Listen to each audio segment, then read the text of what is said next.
सभी को नमस्कार। मैं कथाव्यास ज्योतिष सलाहकार श्री सुनील भाई जी त्रिपाठी अपने चैनल स्पर्श 7 से आज आप लोगों को एक बहुत ही महत्वपूर्ण जानकारी देने जा रहा हूँ। इस जानकारी के बिना लोग अनजाने में व्रत उपवास आदि को गलत दिवस में कर लेते हैं और फिर हमारे शास्त्रोक्त नियम अनुसार फिर पुण्य की जगह पाप के भागीदार बनते हैं या उनको पूर्ण पुण्य नहीं मिल पाता। तो बहुत ही महत्वपूर्ण जानकारी से भरी ये वीडियो है, तो इसलिए आप इस वीडियो को पूरी देखें और अपने समस्त लोगों को जिनकी धार्मिक आस्था है, जो हिंदू संस्कृति से जुड़े हुए हैं, जो पंचदेव उपासक हैं, जो देवी देवताओं को मानते हैं, धार्मिक आस्था जिनकी है, उनके लिए बहुत महत्वपूर्ण बात है। क्योंकि हमारा भारत देश व्रत उपवास और पर्वों का देश है। पूरे वर्ष यहाँ पर व्रत उपवास चलते रहते हैं, इसलिए बहुत महत्वपूर्ण जानकारी है। प्रायः आप लोगों ने सभी ने देखा होगा, जब हम लोग पंचांग देखते हैं, आजकल तो घर में कैलेंडर में भी पंचांग दिया रहता है और जंत्री वगैरह भी कई प्रकार की जंत्रियाँ बाज़ार में मिलती हैं, तो उसको भी लोग घर में ले आते हैं। क्योंकि बार बार ब्राह्मण के पास जाके, पंडित जी से जाके पूछना इतना समय भी नहीं है लोगों के पास और उचित भी नहीं लगता है। तो लोग कैलेंडर पंचांग आदि को घर पे ले आते हैं और उसमें देखते हैं व्रत उपवास। तो व्रत में सबसे बड़ा जो भ्रम फैला हुआ है, सबसे बड़ा जो संशय फैला हुआ है, आप लोगों ने देखा होगा एकादशी के व्रत में या किसी भी व्रत में लिखा होता है कि व्रत स्मार्त का और व्रत वैष्णव का। तो इस बात से सामान्य जन बिल्कुल अनभिज्ञ है, उनको ये पता ही नहीं है कि हम स्मार्त हैं या हम वैष्णव हैं। तो आज मैं इसी बात से आप लोगों का इसी संशय से पर्दा हटाने जा रहा हूँ। अपने शास्त्रोक्त नियम अनुसार, हमारी मनुस्मृति ने या हमारे शास्त्रोक्त जो शास्त्र अनुसार जो नियम बताया गया वो क्या है, उसको जानना आवश्यक है। देखिए, दुनिया में भ्रम बहुत फैला हुआ है, क्योंकि स्मार्त शब्द कम प्रचलित है, वैष्णव शब्द वैसे भी बहुत ज़्यादा प्रचलित है। तो सबको यही लगता है कि हम वैष्णव ही हैं, हम वैष्णव ही हैं। और कुछ लोग उसमें भजन जो नरसिंह मेहता जी का एक भजन था, वैष्णव जन तो तेने कहिए जे पीर पराई जाने रे, ये उनका अपना एक भजन था। उनके अंदर जो दया भाव था उससे प्रेरित होकर उन्होंने ये भजन की रचना की थी। लेकिन जो नियम शास्त्र अनुसार जो कहा गया है, वो स्मार्त और वैष्णव किन को कहा गया है, इस बात को मैं आप लोगों से चर्चा करूँगा। तो आप लोग जान लें, समझ लें, और आज के बाद जब भी कैलेंडर देखें, जब भी जंत्री देखें, जब भी पंचांग देखें, और सामान्यतः जो हमारे अंदर जो ये भ्रम फैला हुआ है, इसका निवारण करें और उचित समय पर उचित जो हमारे लिए व्रत है वही करना चाहिए। तो सबसे पहले हम जानते हैं कि स्मार्त कौन और वैष्णव कौन है। शास्त्रोक्त निर्णय नियम के अनुसार हमारी हिंदू संस्कृति में ये बताया गया है कि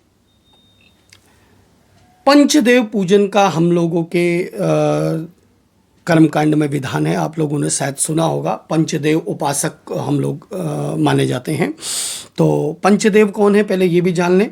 तो पंचदेव सूर्य, गणेश, दुर्गा, शिव और विष्णु, ये पंचदेव बोला जाता है।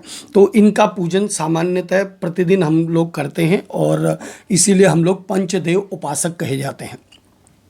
तो इसमें भी जो 3 शाखाएं हैं वो बहुत प्रचलित हैं। इनमें जो शिव उपासक हैं वो अपने को शैव कहते हैं, वो शैव की श्रेणी में आते हैं। और जो दुर्गा यानी माता के जो उपासक हैं वो अपने को शाक्त कहते हैं। और जो विष्णु जी को अपना इष्ट मानते हैं वो अपने को वैष्णव कहते हैं। तो ये 3 कैटेगरीज हैं इन पंचदेव उपासना के अंदर भी। तो ये तो हो गई बात पंचदेव उपासना की, कि शैव, शाक्त और वैष्णव ये 3 माने जाते हैं। अब स्मार्त कौन है और वैष्णव कौन है, तो वो जानते हैं। कि वैष्णव सबसे पहले जानते कौन है।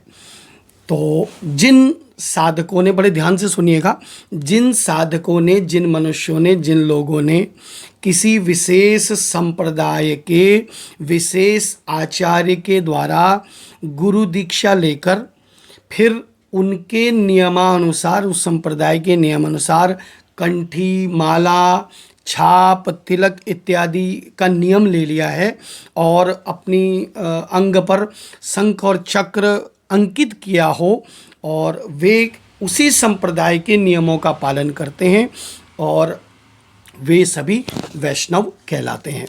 और कुछ लोगों को ये भी भ्रम रहता है कि जो मांस, मदिरा, प्याज, लहसुन इत्यादि से जो दूर रहते हैं और राम, कृष्ण, विष्णु जी को जो मानते हैं वही वैष्णव हैं। तो ये बिल्कुल कोरा भ्रम है, और जब तक ये सारी बातें पूरी नहीं होती तब तक कोई भी साधक, कोई भी मनुष्य वैष्णव नहीं कहलाता और उसको वैष्णव वाला व्रत नहीं करना चाहिए।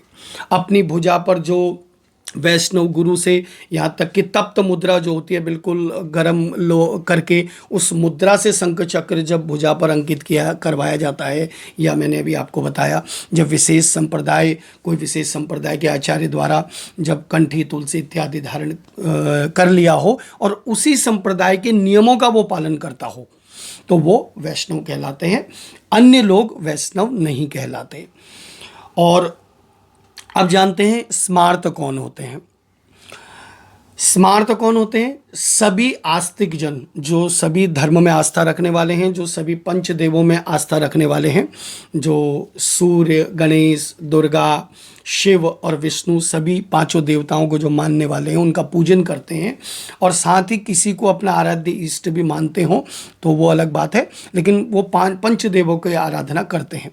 और श्रुति स्मृति, स्मार्त का अर्थ है जो श्रुति स्मृति को मानने वाले हैं। श्रुति मतलब होता है सुना हुआ, और स्मृति मतलब जो हमारे वेद पुराणों की जो स्मृतियां हैं, जो ग्रंथ हैं, जो हमारे पास, उनकी मान्यता अनुसार, उनके नियमानुसार जो चलते हैं, वेद पुराण इत्यादि ग्रंथों की मान्यता के अनुसार जो सुना हुआ और स्मृति के अनुसार जो चलते हैं, वे सभी स्मार्त कहलाते हैं। वे सभी स्मार्त कहलाते हैं।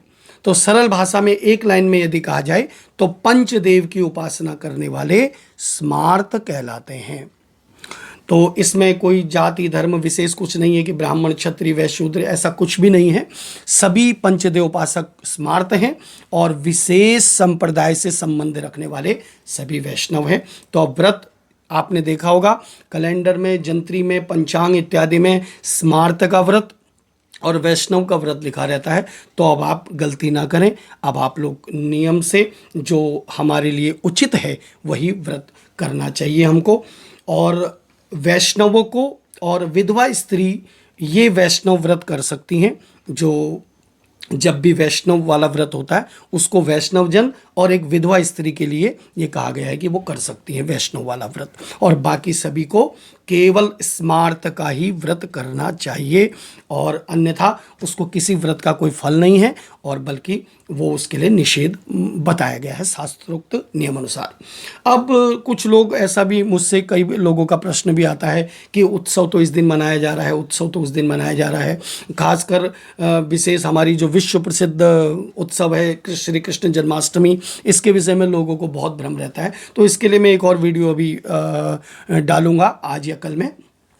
जो व्रत और उत्सव में क्या अंतर है इसको हम बताएंगे। तो फिलहाल आप अभी व्रत के बारे में ध्यान रखें कि हमको स्मार्त का व्रत करना चाहिए या वैष्णव का व्रत करना चाहिए। जो किसी संप्रदाय, किसी भी विशेष उससे जुड़े हुए हैं, वे वैष्णव के जो हैं वो वैष्णव व्रत करें। बाकी सभी पंचदेव उपासक, सभी गृहस्थी, सभी जो भी हैं वो सभी स्मार्त वाला व्रत ही करें। और आपको ये वीडियो कैसी लगी कमेंट बॉक्स में अवश्य बताइएगा। और भी मैं ऐसी विशेष जानकारी सरल भाषा में आप लोगों के लिए लेकर आता रहा हूँ और लेकर आऊँगा। आप सभी का कल्याण हो।